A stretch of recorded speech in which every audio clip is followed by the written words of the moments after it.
Scentland, the land of scent.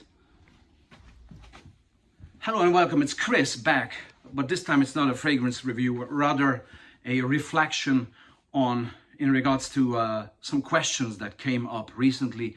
First question was, will there ever be a Scentland fragrance released and how will it smell like? Okay, what I can say straightforward to the first question, there's nothing in the plans, okay? No Scentland fragrances being created or planned at this point in time, okay? So I'm sorry. Second question, how will or would it smell like? That's a more interesting one because it gets your creativity and imagination sort of going, okay? And probably I can elaborate a little bit what I have in my mind how a Scentland fragrance would actually smell like, okay? And I can tell you how it would smell like and how it would definitely not smell like, okay? First of all, it would be very natural smelling, and I would insist on that. And it would be, though, a very one-dimensional fragrance, meaning that there would not be much of a development in the smell of the fragrance between the head notes and the base notes, okay? So the development of the fragrance would go along the same theme, and that would be the backbone of the fragrance that gives its entire character, okay? And that would be based around not that many notes in my imagination, maybe 4, 5, 6 notes at max, okay? Obviously my preferred favorite notes in the fragrance, and I have to say that my favorite notes in the fragrance are notes that again are very natural smelling. So the fragrance would be based around earthiness.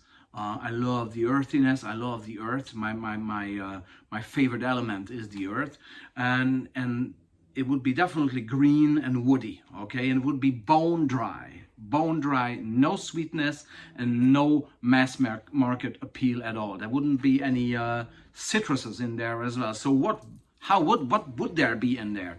Definitely pine. I love pine because it has a great aromatic character and has some great freshness about it. So pine I would definitely include there. In regards to the earthiness, well, there can be vetiver, there can be patchouli.